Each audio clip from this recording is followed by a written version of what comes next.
কদিন আগেই মায়ের সাথে গেছিলাম কলেজ স্ট্রিট। প্রত্যেক বছর অন্তত একবার মায়ের সাথে কলেজ স্ট্রিট যাই। সেদিনকেও তেমন গেছিলাম, সাথে কিছু কেনাকাটিও ছিল। প্রথমে পৌঁছে একটু চা দিয়ে গলাটা ভেজালাম, তারপর কেনাকাটিগুলো সেরে নিয়ে ঢুকলাম দিলখুশাতে।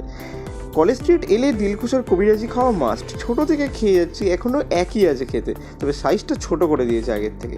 আমরা নিয়েছিলাম একটা ফিশ কবিরাজি আর একটা মাটন কবিরাজি। টেস্টের দিক থেকে মাটন কবিরাজিটা বেটার ছিল।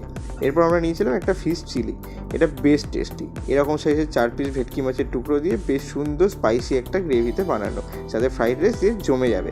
এই 3টা আইটেমেরই দাম ছিল 150 টাকা। দিলখুশাতেই এই খাওয়া দাওয়ার মাঝে দেখা হয়ে গিয়েছিল ফুড ফান্ডার সাথে। আমি ওনাদের রেগুলার ফলোয়ার, আর আমার ভিডিওতেও ওনাদের যথেষ্ট ইনফ্লুয়েন্স আছে। বেশ ভালো লাগলো কথা বলে। এরপর আমরা চলে গেলাম প্যারামাউন্টের আলাদা করে দেওয়ার ইন্ট্রোডাকশনের প্রয়োজন নেই। আমরা নিলাম ম্যাঙ্গো ম্যানিয়া আর বোন লেমন সিরাপ।